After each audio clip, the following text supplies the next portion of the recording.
everyone, welcome. I hope you're well.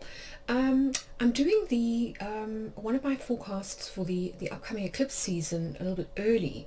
We've got the next set of eclipses happening in the sort of last set for 2021 are going to be happening in November and December, and I had a look at the Taurus lunar eclipse, and I realized that it's quite special and unique in many ways. So I thought it'd be good to do it early so that you can kind of have time to think about it, because it's quite a deep one, but also to sort of prepare for it, because I think it's going to be potentially very pivotal. I think it's going to be a time of kind of huge pivots and sort of endings and beginnings, a kind of a tipping point, if you like. It's also going to be really auspicious. So unlike many of the other lunar eclipses that we've had, certainly in 2021 and since 2020 really, this one's going to be very auspicious in a lot of ways, thanks to a Venus-Uranus trine and various other kind of aspects. So there's actually a lot to look forward to in this forecast, and yeah, let's dive in, and I can tell you more about what we can look forward to here. Now, before I carry on, I just thought I'd let you know that if you subscribe to my website, you do have access to exclusive members videos which are not available in the public domain. So when it comes to eclipse season, I always prepare a 6-month forecast for each of the 12 zodiac signs for the solar eclipse, because that starts a new 6-month cycle for the collective, and it's always nice to have that to refer back to, because many of the themes and things will only develop over quite a long period of time. Very often we'll see a sort of a 3 months phasing out of things, or of seeds starting to kind of appear, and then we spend the next three months of that cycle implementing and kind of grounding things. So if you are interested in my 6-month eclipse horoscopes, as well as access to my monthly horoscopes and my newsletter, it's completely free. Just go to astrologysphere.com/subscribe and sign up, and you'll get access to those eclipse forecasts for the upcoming December eclipse. Now, this particular lunar eclipse is kind of different in a lot of ways, and the best way to explain that is to contrast it with how lunar eclipses normally work. So generally speaking, lunar eclipses always happen at a full moon. So for me, they're kind of turbocharged full moons, and full moons are all about endings, culminations, flowerings, climaxes and conclusions. So this one is unusual in the sense that, first of all, we're beginning a new cycle almost in terms of the signs that are going to be involved. So we're starting with the Scorpio-Taurus axis of eclipses, which will last until about October 2023. So a new kind of 2 to 2.5 year cycle starting now. Also, this eclipse is going to be taking place at the North Node. So for me, the North Node is very much synonymous with usually with solar eclipses and with kind of new karmic cycles beginning. So in that sense, it's quite unusual, because usually what we're doing at a lunar eclipse is we're closing things out. So it's tends to be more associated with the South Node, or in geomancy with Cara Draconis, so the tail of the dragon.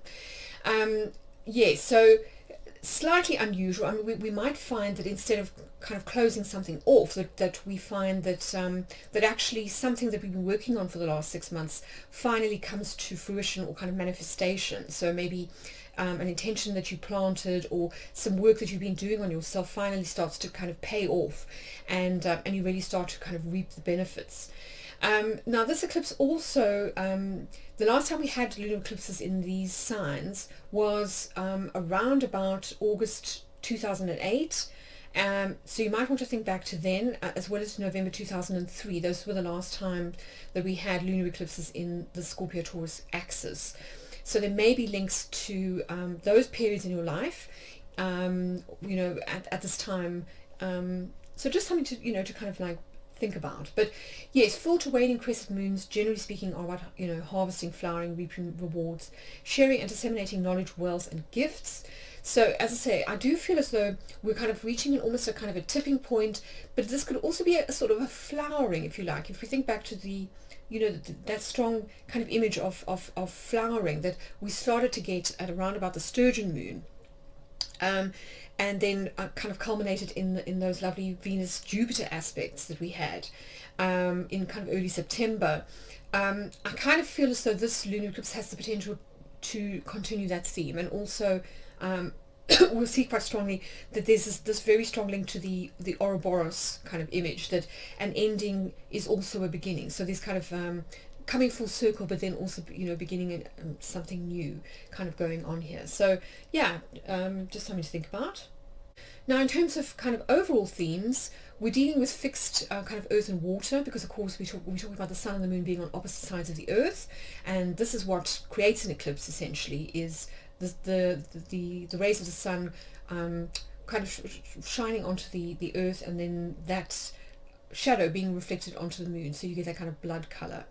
Now that blood color, I think, is very interesting actually, if we consider that it's often associated with the planet Mars, and of course Mars used to rule Scorpio, and Scorpio is where the sun will be. In fact, the sun and Mercury will both be in Scorpio, I think Mars as well, and those kind of planets are going to be doing some really kind of positive things, which we'll kind of get into in a minute. But what I think it's really highlighting is this idea of kind of you know, blood and life. There's a lot here about kind of creativity, fertility, the potential for kind of growth, for abundance, life force energy, as well as things like pleasure, sensuality, and sexual attraction. So if you think about mud and you think about blood, there's kind of a similarity here between the two things. It's sort of a mixing of earth and water, in the same way that, you know, blood is sort of this mixture of kind of substance, you know, cells and things, but then also kind of liquids, and this idea of nourishment. And I think that there's something really important which we'll get into when we look at particularly the fixed star themes, the star aspects. We'll see that there's a lot here about sort of fertility and the birth and death cycle, life and death, and how everything kind of links together. So that's kind of worth sort of bearing in mind. And then of course the other thing that's very, very strong as well is this link to the physical body, particularly women's bodies. You know, the moon is obviously very closely aligned to women's menstrual cycles, and there's a lot here about physical healing, physical strength, life force energy, but particularly around the sacral kind of chakras. That, you know, there may be something here about women's hormones or something of that ilk, which you know, I'll cover when we get to the Sabian symbol. But yes, it's an interesting one. It's following on from Mercury's retrograde spell through Libra, which really kind of highlighted the opportunity for second chances, renewal, and this idea of flowering or blossoming that is so strongly linked to Venus at the moment, because of Mercury's position in Libra. So I think we're going to continue that theme. We're going to see that when we come to the Sabian symbol, that there's this opportunity to sort of renew, or to kind of to you know, to have a kind of another chance, particularly if you are in sort of midlife. I think you might resonate with this particular full moon lunar eclipse quite strongly, that there's this very strong idea about revisioning kind of later life and seeing it as being actually a positive and an opportunity to get a second chance at maybe things that you didn't either get to experience or to do well in the first half of life. You know, that wisdom brings with it you know, benefits, essentially, a chance to sort of do things better. This is kind of the second time round. Now in terms of planets, we've got some key planets that are going to be highlighted. First of all, the Sun and Mercury are going to be making a cazimi in Scorpio, and I think this could very much coincide with realizations, revelations, inner knowing, messages, and kind of divine signs, and particularly when we pair that with the other two aspects. So first of all, we've got a really stunning Venus-Uranus trine. So again, Venus quite strong here, and you know, Venus also rules Taurus, so that's not sort of that unusual. But I think this combination is going to be really fantastic for sun realization. So again, tying into this idea of divine signs and messages, that kind of inner knowing, that intuitive hit, but also things like love at first sight and unexpected wins and kind of acts of grace, and that's because of the well, I think that the sort of, well, the other kind of aspect of Venus, but also the fact that Jupiter is kind of playing into things here, and that Uranus is in they're kind of in earth signs, so very, very grounded energy that I think could lead to some fantastic unusual but really positive kind of development. So positive plot twists, if you like, or surprises that particularly relate to things like, you know, either technology, to change, to kind of social reform, humanitarian type of stuff, and then also the Venus stuff, so the arts, money, and of course relationships. Now the only one slightly negative aspect is the T-square that's going to happen between Jupiter and the luminaries. And I think what this is asking us to do is to really let go of outmoded beliefs, inflated opinions, and judgment, particularly judgment that we can kind of judge ourselves, so we can become a little bit kind of jaded.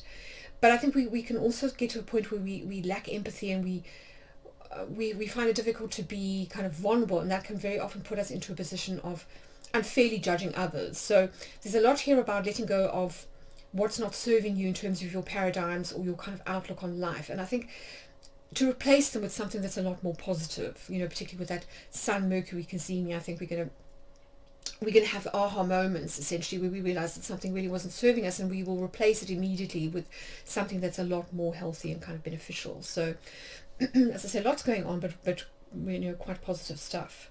Now the Sabian symbol is particularly interesting. Now this particular lunar eclipse occurs in the 28th degree of Taurus, so kind of near the end of Taurus, and it's associated with a mature woman reawakened to romance. So as I was saying about midlife, I think there's a lot here about the idea of having reached a kind of a point of development where you've maybe learned from your mistakes, during the first part of your kind of learning journey. You've kind of done all the rookie errors, and you've realized what it is that you want and what you don't want, and you're now kind of in a position where you're being offered an opportunity, possibly by the Venus Uranus trine, at like a second chance at something. Maybe it's kind of unexpected. Maybe you were feeling quite jaded and you didn't expect to get such a wonderful opportunity. And I think really there's something here about not looking a gift horse in the mouth, to really acknowledge and embrace your blessings, especially unexpected blessings. And there's a lot as well about kind of a renewal of love, a renewal of knowledge or perspective with that that square to Jupiter, and also interest in perhaps in life. So kind of getting your mojo back. With Mercury, you could sometimes all you need is just a shift in perspective, and suddenly you see where you kind of saw no opportunities before, or where you thought that things were absolutely hopeless. Maybe that shift in perspective makes you see that actually there's a lot of potential, there's a lot of blessings, and you kind of awaken to life's like promise again, life's beauty. If we think about Venus. So there's a lot, again, about a flowering of life, love and joy, sudden realizations, and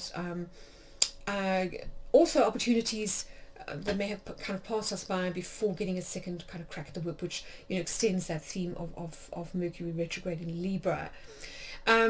Yes, I mean, on the negative side, as I say, there could be this idea of being a little bit jaded or skeptical, particularly if you think about love and you think about, oh God, like I'm kind of past it now, or no one would ever sort of look at me twice, or I've had such bad experiences in the past, and I've lost all faith in the opposite sex, or whatever the case may be. And what we'll see with, particularly in the fixed star aspects, is a need to rewrite your kind of personal story, so that you open yourself up again to new opportunities and to fresh starts. So as I say, you can see how interesting this full moon lunar eclipse is. That there's a really strong theme here about endings and beginnings being closely intertwined.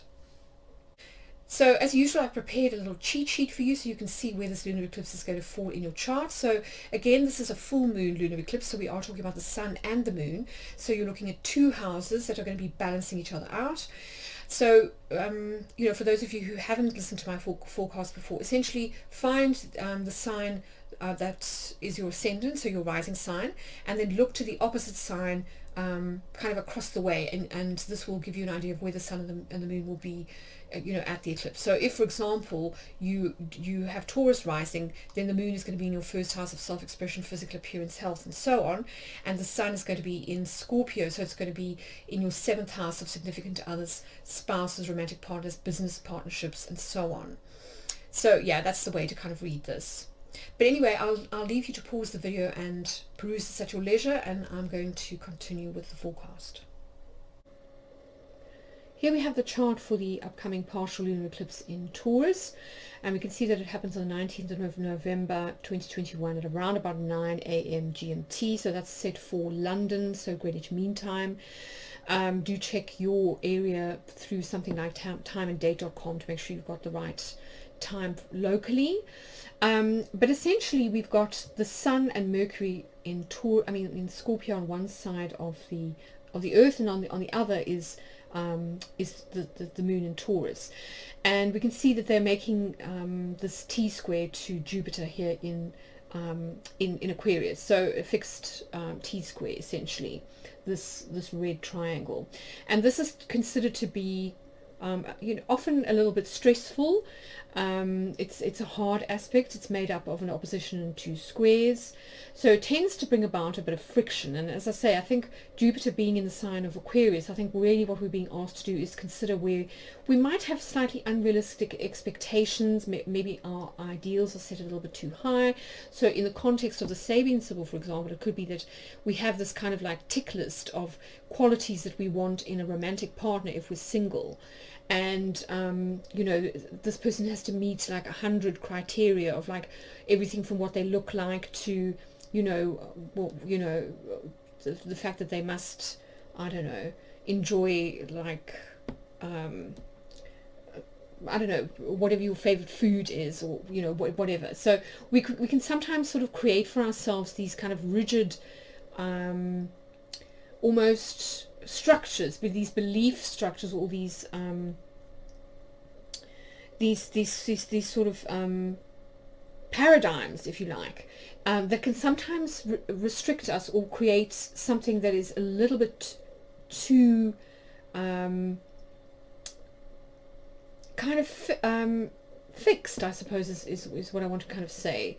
And what it can do is it can blind us to opportunities that might not look exactly, they might not be exactly like, what your prescription is for, for happiness or sort of romantic bliss in your mind, which, could be sometimes based in bad experiences we've had in the past. So it's almost like a negative belief, like we don't want this.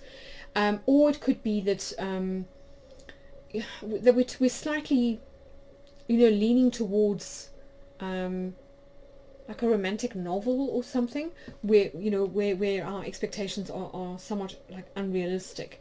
And I just think that what we're being asked to do is really examine our beliefs, particularly those that we find ourselves thrown into sort of conflict with, and consider whether we may be needing to sort of adjust those, possibly consider letting go of a few, because lunar eclipses are very good for that.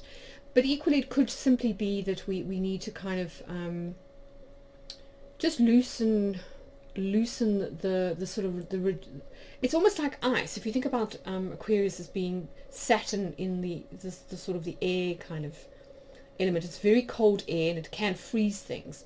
So this could also have something to do with the freezing up of paradigms or beliefs that are rooted in trauma, for example, especially given the fact that we've got so much here around the body with the moon being in Taurus.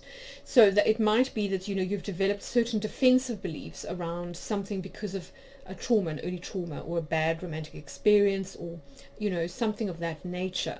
Equally, it could have something to do with the themes that are highlighted for you by the Sun and the Moon, based on that cheat sheet. So just kind of keep that in mind too. You need to know where things are in your particular chart to know what the signs are more than likely alluding to. I'm just talking quite generally here, but that's interesting. What's interesting is, as I said, that there is this link to the May lunar eclipse that we had back in May, where we also had a mutable T-square to Jupiter when Jupiter had just moved into Pisces. So of course, one of the things that it tends to kind of conjure up is, of course, Bitcoin, because it was around about that time that the price of Bitcoin crashed. It was just as Jupiter ingressed into Pisces. So there may be a connection to that, and obviously I will be looking at that in a separate forecast, particularly around Bitcoin. But just something to think about. But as I say, because Jupiter's now in Aquarius, it's highlighting a different life area, a different sort of facet of life. So there may not be exact kind of overlaps. That's just something to be in mind. Again, being a little bit fluid and not too kind of rigid in the way that we look at things. But on the more positive side, the luminaries are going to be making some fantastic aspects to Pluto. So we can see Pluto here making a trine to the moon, a sextile to the sun, and of course to Mercury, because they are about to make a conjunction to each other. So I mean, this could be extremely positive, and it may be that that we kind of have huge breakthroughs now, simply by letting go of a particular paradigm or outlook on life, a viewpoint on life.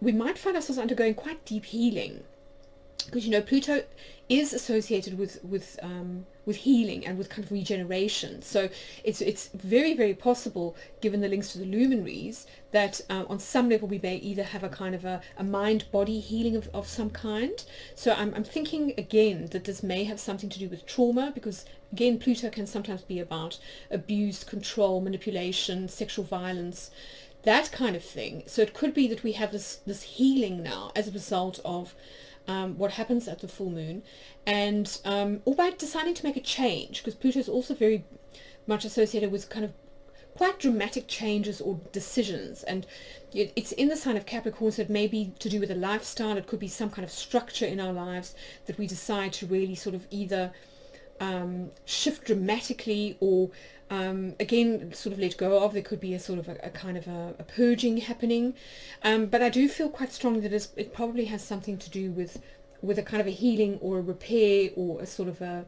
reform of some kind. And again, it will depend on where Capricorn falls in your chart as to what this is likely to be about. But that's very positive. And then let's not forget too that the moon is kind of near to the north node. It's not exactly on the north node, because it's a partial lunar eclipse. It's not a total. So the north node is still in the sign of Gemini, and but there may be a kind of a fated element to this, where events kind of occur that facilitate this healing, or this huge shift in our kind of way of seeing the world, or relationships, or whatever it is. So that's something to just think about. And then the other thing, of course, is that beautiful Venus-Uranus trine that I said was going to be kind of happening. So you can see Venus here also in the sign of Capricorn, making that Earth trine to Uranus in Taurus. So here at about 12 degrees of Taurus, and Uranus is still retrograde. It's one of the few outer planets that is still retrograde. So this tends to work either internally, or it could relate to your past in some respect. Again, it will depend on where Uranus falls for you natally, as to what it tends to represent, which houses it rules, etc., etc.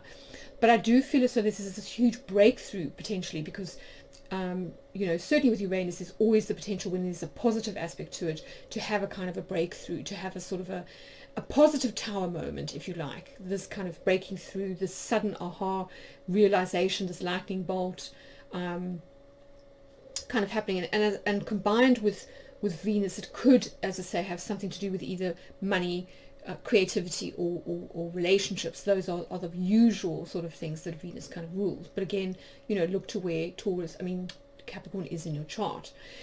So this combination, I feel, of the outer planets making aspects to the luminaries at the lunar eclipse, I think, does point to something almost like a turning point, like a pivot point, if you like, where something happens. You either have a realization, you have a conversation with the Sun and Mercury kind of being together, or you feel a shift in your body, or something kind of happens, as I say, in relation to love, money, or creativity, or indeed in terms of your paradigm, your beliefs, that kind of thing, which really kind of acts as this turning point where you feel ready to take a new turn in life, maybe take a risk with that Venus Uranus trine, or to really let go of something that has been holding you back on some level, with that kind of rigid fixed T-square that we've got with Jupiter. And as I say, it could have something to do with just being a little bit cynical or jaded, on some level, because Aquarius, although it is very idealistic, it can get a little bit stuck, and it can sometimes be a bit detached, because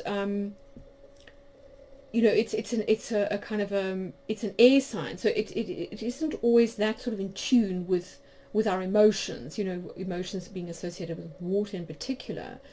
And also, if you think about it in relation to Leo, Leo rules the heart, and Aquarius, of course, is the opposite, so it rules the head. So it can be a little bit cerebral. We can get stuck in, as I say, these rather cerebral, slightly detached ways of viewing the world. Say, for example, we've kind of convinced ourselves that we will never find the right romantic partner, that we're kind of above that. We're happy being on our own, and we sort of feel as though we're just so different. If we think about the sort of the Aquarian kind of energy, we're just so different, or we have such elevated sort of principles that nobody possibly can match up, because you've had such bad experiences in the past. You're kind of convinced that nobody would really want to do what you do. Maybe you do something a little bit unusual, or you have an unusual job, or something of that kind of ilk, and so we can kind of tell ourselves all sorts of stories that aren't necessarily true. And I think it's just good to be open to see what kind of comes your way around about this time, in terms of experiences, people, news,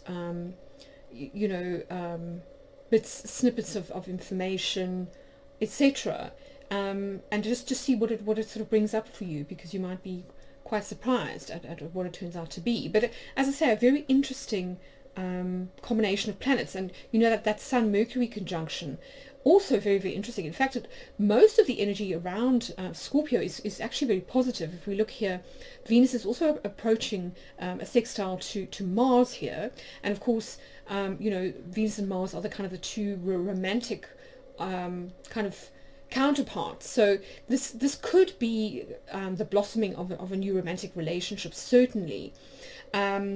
Or it could just be a kind of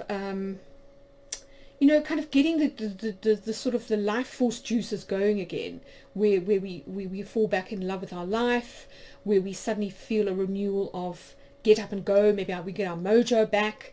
If we are a little bit hormonal, maybe we sort of find some kind of treatment that brings us back into sort of balance and harmony. We don't feel quite so kind of off center, off kilter. There are a lot of ways that this could work, but nonetheless, Venus making this very positive sextile to Mars, and of course the other planets in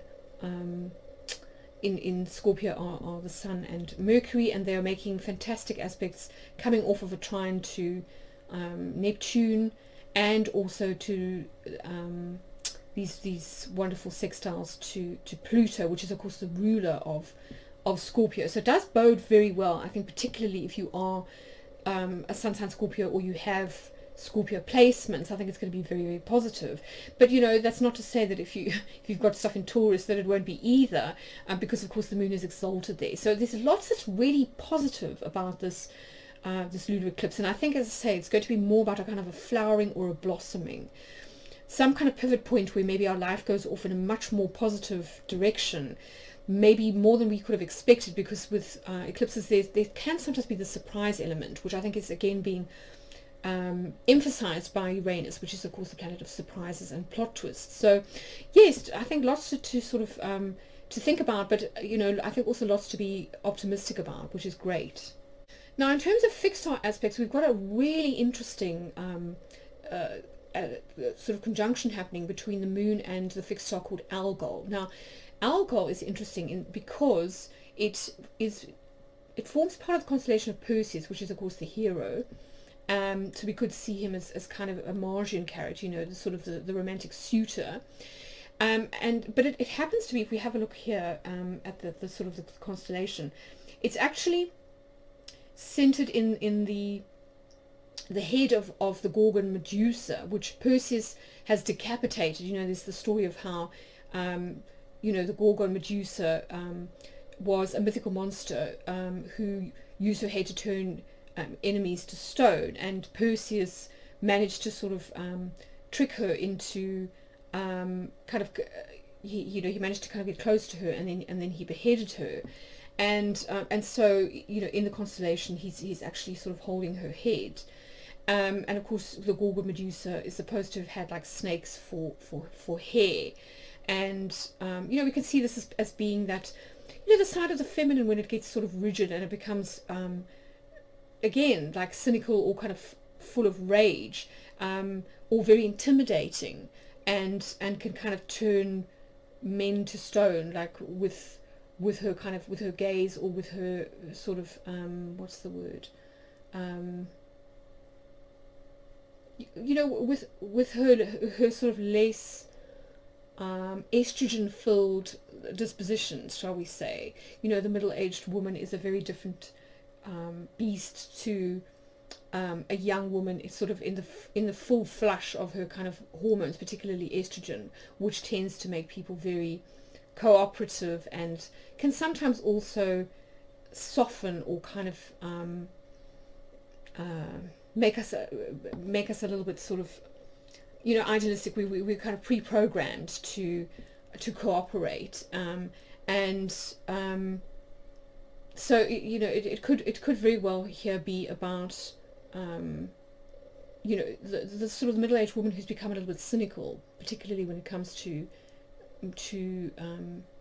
men, but also potentially the feminine aspect that's become disempowered. Because I was so struck by one of the meditations that Steve Nobel did recently, which was all about recovering Medusa's sort of energy, and he associated this very much with being about the disempowerment of the feminine, particularly to do with female passion and intensity, so female sexuality, which then becomes weaponized.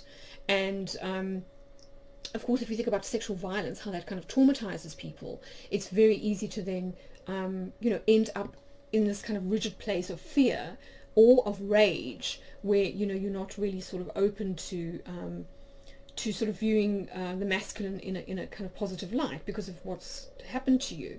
So I think it's really, really interesting that he talks about, and he produced this meditation, which is all about recovering that energy, so that the feminine can once again be in positive relationship, particularly with her sexuality.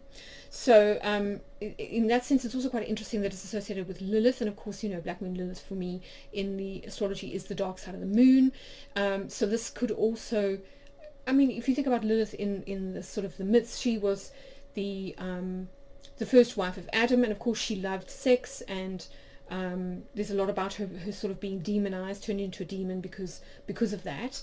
So again, it hints at this idea of female sexuality and Kundalini energy. You know, think about the snakes on the head of Medusa. This is the feminine Kundalini Shakti energy, which has become demonized in patriarchal culture as the kind of the whore, the witch, the temptress.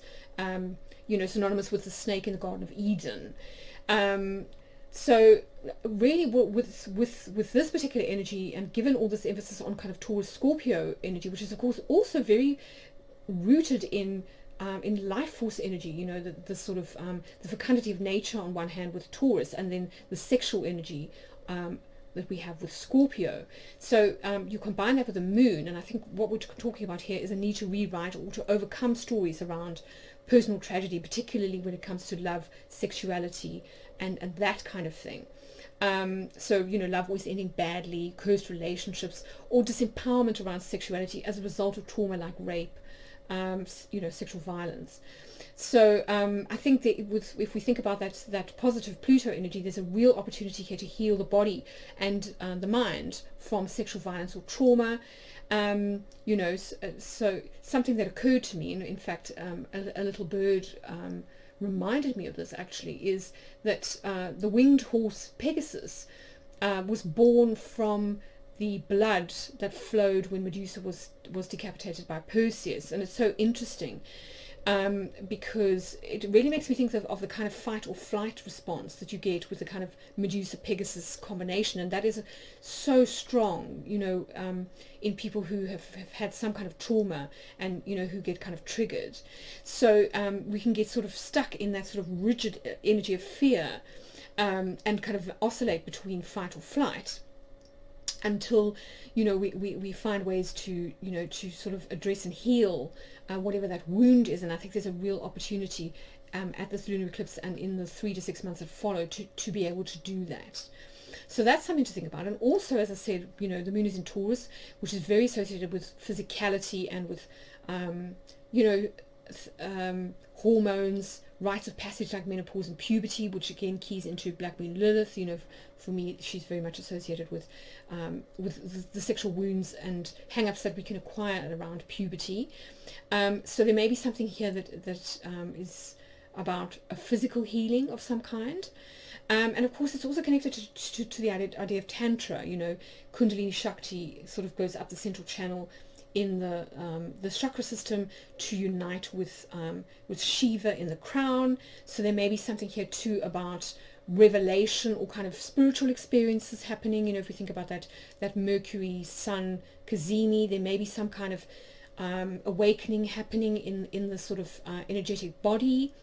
Now the other thing that occurred to me particularly when I had a look at the star map was that if we look at Perseus and we see that he's kind of standing there with his sword and his shield, and he's got his kind of his helmet on, and in some stories he's got a Phrygian cap, and he's facing Taurus the bull, which is where the moon is going to be. We can see it kind of here. So what sort of also occurred to me was the links to the Mithraic initiation, particularly the Tauroctony, I think they call it. This idea of Mithras slaying the bull, and that's the other thing I want to kind of look at in this forecast. But before we do that, I also thought I'd draw your attention to the fact that there may be a link to the sturgeon moon that we had, in Aquarius a few months ago, when the moon and Jupiter combined in the square of Pegasus. So we can see Pegasus kind of here, and we can see Jupiter was here and the moon was nearby.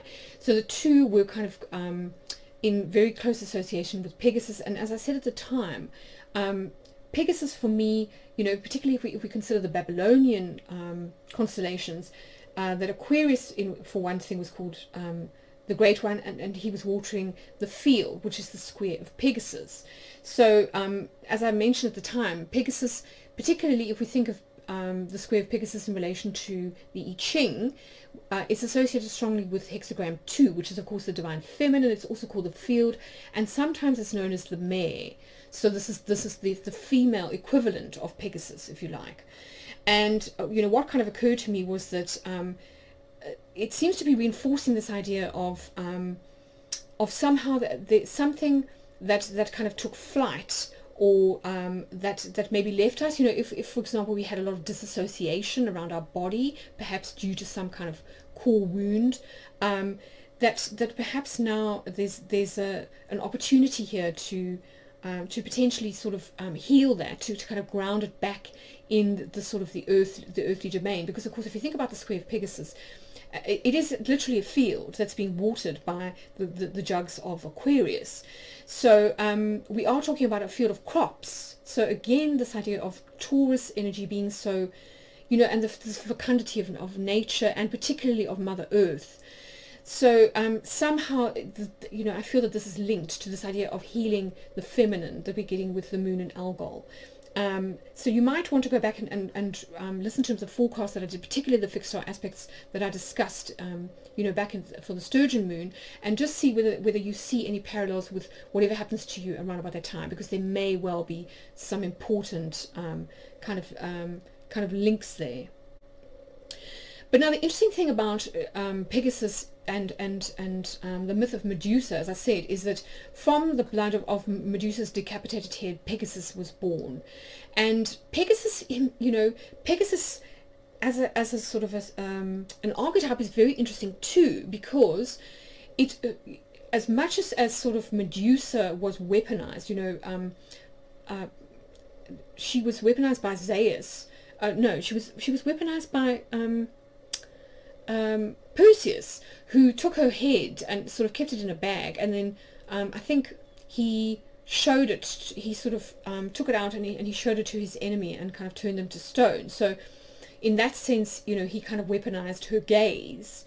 And then on the other hand, Pegasus as well was also weaponized by Zeus, because later on in the story, Pegasus is said to have been tamed by the moon goddess Athena, and went to live on Mount Olympus, which is of course where Zeus, Jupiter, resided. And allegedly he was one of the horses that used to pull Zeus's chariot, his celestial chariot, and that he was the one who used to carry Jupiter's thunderbolts, which he used to kind of, you know, zap people. So you know, in that sense, Pegasus was perhaps as much a victim of kind of other masculine figures that are kind of strong or have power, you know, as much as sort of Medusa was. So, you know, that's something to sort of like bear in mind. And Perseus too is also said to have ridden on the back of Pegasus to rescue Andromeda, the daughter who was sacrificed to the sea monster Cetus. And of course we had that constellation being highlighted for us again during one of the lunar cycles that we had a few months back. So there may be some links to that too. It could have been the full moon in Leo, I can't remember now, or the new moon in Leo at the Lionsgate portal. So there may be a connection to that. But I just think it's so interesting that we have this connection, first of all, to Medusa, to Pegasus, to this idea of the feminine. And I think what's interesting too here is Perseus is the hero kind of rescuing Andromeda, the daughter who was sacrificed by her father, the king of Ethiopia, to the sea monster Cetus, and he kind of rescued her and is said to have married her. So again, this seems to tie into these aspects around female sexuality and female relationship. You know, are we having to come to terms with this idea of needing to be rescued, for example, by kind of a knight in shining armor, or is that something that again has been colonized by kind of patriarchal culture and has actually become bastardized? You know, because I mean, this is something I've discussed before in relation to the Grail myth, where I said, you know, that the knight is not supposed to necessarily be seen as kind of necessarily wooing a physical woman, that he's actually in service to the Grail, which is the divine feminine, the cup that we see in you know, in the Ace of Cups in the tarot. So I think it's about something a lot kind of deeper than simply the need to be rescued. I think that's maybe a kind of a bastardization that's not really helpful to us anymore. And again, with Jupiter and that T-square, it may be a good idea to sort of rewrite the way that we see that particular kind of myth. And the same thing may be true of our relationship to this idea, if we are, you know, if we identify as female, coming to terms with this idea of needing to be rescued, or just the sort of the notion of being rescued. Because I mean, you know, I think in this day and age, that kind of dynamic goes both ways, really. You know, men can also sort of want to be rescued emotionally by women, or to be looked after women. You know, almost like a sort of like a mother figure, which can often cut a woman off from her sexuality, because so often she feels as though she can't see her partner in kind of romantic terms anymore, when she feels like she's mothering him, like she's become his mother, she's picking up after him, she's cooking for him, you know, she's become his mother, cleaning, etc.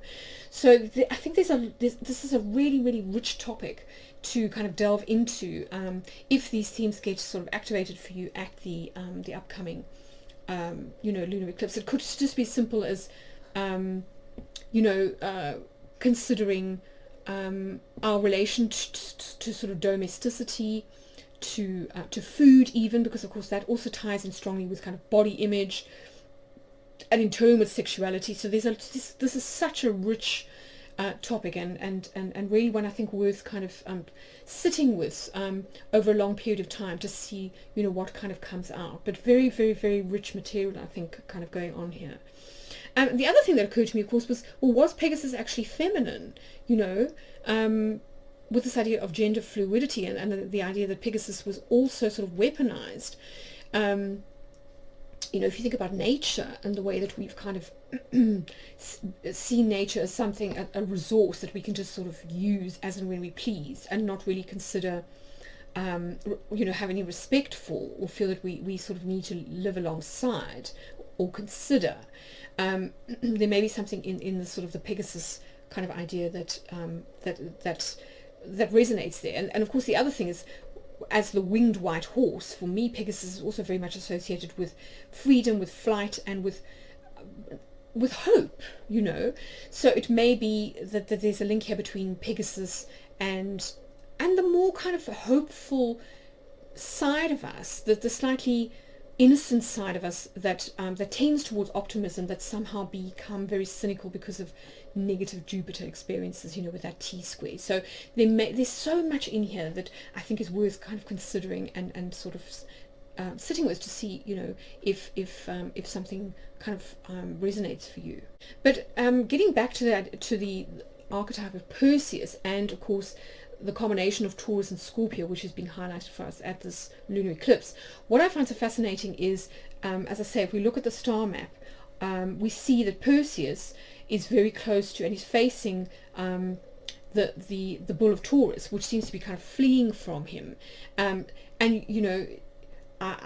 was sort of struck by the links to the myth of Mithras, the sort of the cult of Mithras. Particularly the Tauroctony, which is Mithras slaying the bull, and it certainly, I'm not the only one who noticed that. The scholar David Ulansey also kind of wrote about this when he said, that it's interesting that Perseus, for example, is wearing a Phrygian cap, which is also what Mithras kind of wears, and that there's this strong link to the slaying of the bull and to sort of fecundity, which we've seen, with Taurus and Scorpio. Now, what I find quite interesting is that when I did a little bit of research into this kind of the slaying of the wild bull, like one person kind of talked about this in relation to slaying barbarism and kind of the need to civilize, kind of creating order over chaos. And I was so struck by this idea of the parallels to colonialism and to patriarchy, particularly if we consider that there's this link to the dark feminine energy, which is associated with nature, and also with with the other. If you think about the Heart of Darkness, for example, there's that very mysterious feminine character in the book that it's kind of, there's a hint that she's become the lover of Kurtz, the man who has kind of like has gone native, if you like, in inverted commas, who's gone wild. And so to me there's a very strong kind of link between this idea of the hero, which is so associated with Western culture, how we tend to use sort of violence and the sword to sort of tame things, in inverted commas, that that there may be something in this myth around that for you. And I suppose if we want to put a positive spin on that, we could say that rather than sort of taming or slaying or controlling, that perhaps a better way to look at this is in terms of sublimation, where we sort of we use our willpower to overcome things like our triggers or our baser instincts through kind of inner work, or through some kind of purging or kind of catharsis. So that that's kind of one thing to think about. And then as I said, what I also find interesting is this link between the slaying of the bull and the connection to sacrifice and the cycle of life. So here, if we think about particularly the bull in Egypt and Mesopotamia, and also in ancient Greece, there's the strong link between the bull and fertility, number one. The bull is very fecund. It's considered to be a sort of a symbol of particularly masculine virility. But what's also so fascinating is that in many of these cultures, including in the I Ching, actually, so again, this interesting kind of overlap between the sort of fixed stars and the mythology that's kind of arisen out of them, and that we find in the I Ching. There is in the I Ching, particularly in hexagram 26, the ceremonial slaying of the red bull in spring by the king, who wears a sun and moon robe, sort of a sun and a moon robe embroidered, with signs and symbols of the sun and the moon, and he rides on a chariot, so similar to sort of Zeus or Jupiter, who, the chariot that's kind of drawn by Pegasus. So he rides in a chariot kind of to the outskirts altar, where he makes the Jiao sacrifices, the offerings to the four winds or directions, as well as to the High Lord of Heaven, who in Chinese culture was associated with the Big Dipper. So he would shoot the bull with arrows, and then they would collect the blood, and they would present this to heaven as a first offering at the start of the agricultural year. So again, this interesting overlap with Medusa. So I just find this all so fascinating.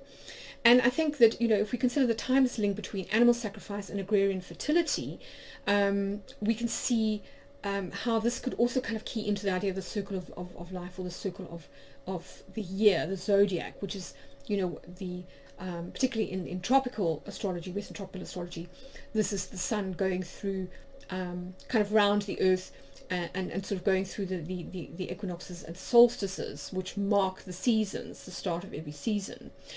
So yes, I think it's fascinating that if we think about Mithraic culture and sort of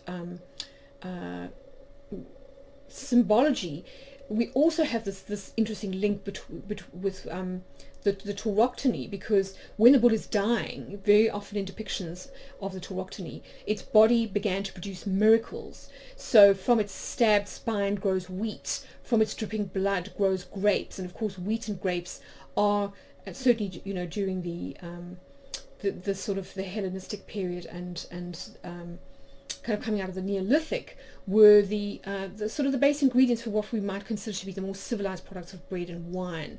So again, this strong link here between all these sort of these rituals and sacrifices and kind of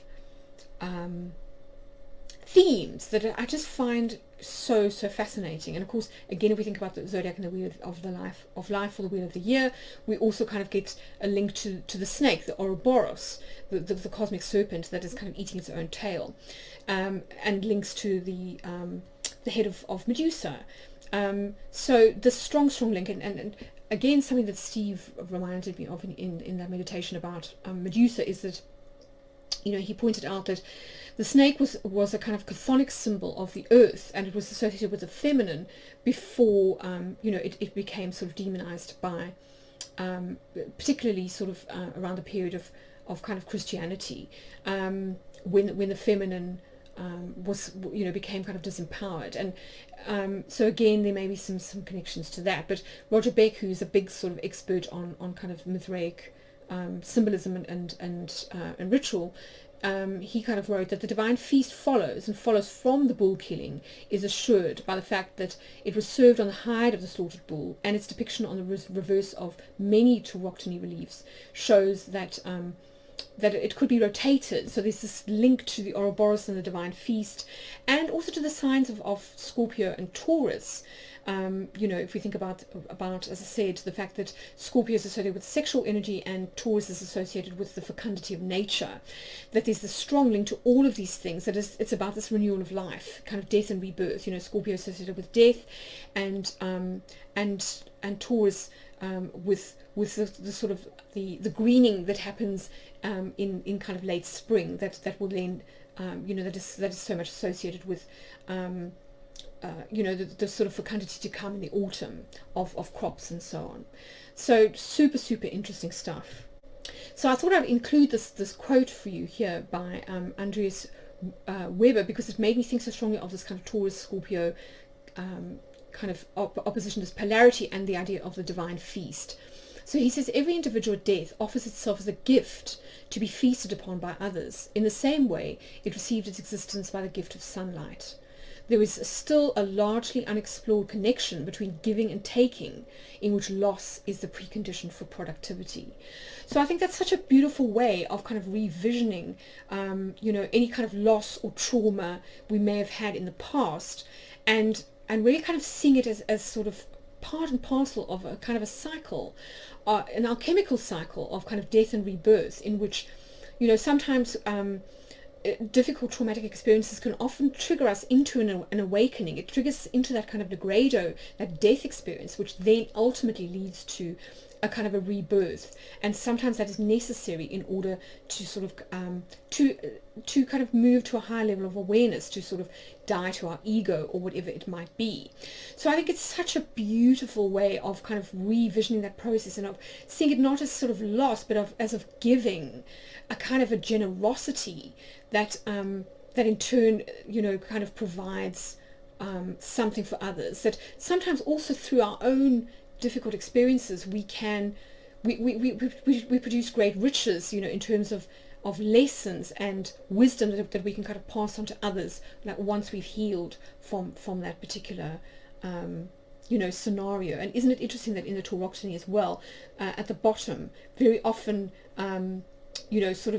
sometimes actually biting the genitals of Taurus the bull is a snake, and many people see this as being strongly connected to sort of celestial imagery, such as, for example, Scorpio. Some people see it as being associated with Draco, the sort of the dragon, but usually it's associated with Scorpio. And we also have these other sort of images here too of there's always a dog in the Tauroctony, and in some instances is considered to be sort of wild, that it's kind of licking at the blood, where Mithras has kind of stabbed the bull. But it makes me think so strongly of the image in the tarot, with the Fool, where you always have this kind of dog nipping at the heels of the Fool, and he's got his little sort of bundle with him, and there's the sense that he's about to kind of like come to a cliff edge and take a kind of a leap, and it's so strongly associated with renewal. It's the number 0 in the tarot deck, which reminds me of that kind of Oroboros, and of this kind of reset, which is always possible at an eclipse and at a full moon. So such rich symbolism, and I think just so beautiful, and worth immersing yourself in and considering. It's revisioning death, revisioning loss, and seeing the gifts that it brings either to oneself or to others. And then the other quote that I really liked is this idea of the Oroboros, and coming full circle, the zodiac and this Oroboros. So Tom Cheetham says the Oroboric feasting, the self-enclosed feeding of the soul upon itself, much like the dragon eating its tail. He says it's the opus circulatum, which mimics the circle of the sun and the zodiac in the heavens, and the cycles of birth, death, and renewal on earth, as well as the mystery of God in the whirlwind. And I just thought that just so beautiful. And I think that the other thing that he really kind of brings out as well in his work is the divine feast as being a kind of communion between ourselves and what feeds us. So whether this is nature, whether this is the earth, whether this is our kind of spiritual relationship with source, with our guardian angel, or whatever it may be, that this interesting mystery that kind of keeps the cycle of life going. And I think what's so interesting in this particular alchemical image is that at the back we've got the tree of life, which this Oroboros is kind of circling in front of. So yes, so interesting. And of course, the dragon here being winged, and then the snake being chthonic. So this is almost this sort of the turning of the cosmos, if you like, of kind of above and below, and this sort of the ongoing relationship between these two things, between sky and earth, between the earth and the heavens, and so on, and how they're all linked by the vertical axis of the tree of life. So just as I say, so redolent with symbolism. I think it's going to be such an interesting lunar eclipse, and in many respects I'm really looking forward to it. So that's kind of it for this forecast. I hope that you find it useful, and that me having kind of given it to you in advance will almost kind of prep you, or kind of kind of activate in you some of the themes that you then might recognize when we actually come to this eclipse in November. But just a heads up, I am going to be doing December eclipse horoscopes for members of my website, so that's something that you might want to consider if you are not a member or you haven't subscribed to my newsletter. It's free to join, and as I say, usually I send out the links closer to the time, which give you sort of 6-month eclipse horoscopes, so kind of highlighting themes that are likely to be active over the next 6 months. So this will be from the solar eclipse that we have on the 4th of December, which takes place in Sagittarius, I think. So yeah, just something to sort of think about. If you are interested, go to astrologysphere.com/subscribe and just sign up. And yeah, I look forward to seeing you in my next forecast, which will probably be the new moon in Libra. So yeah, enjoy, folks, and catch you again very soon.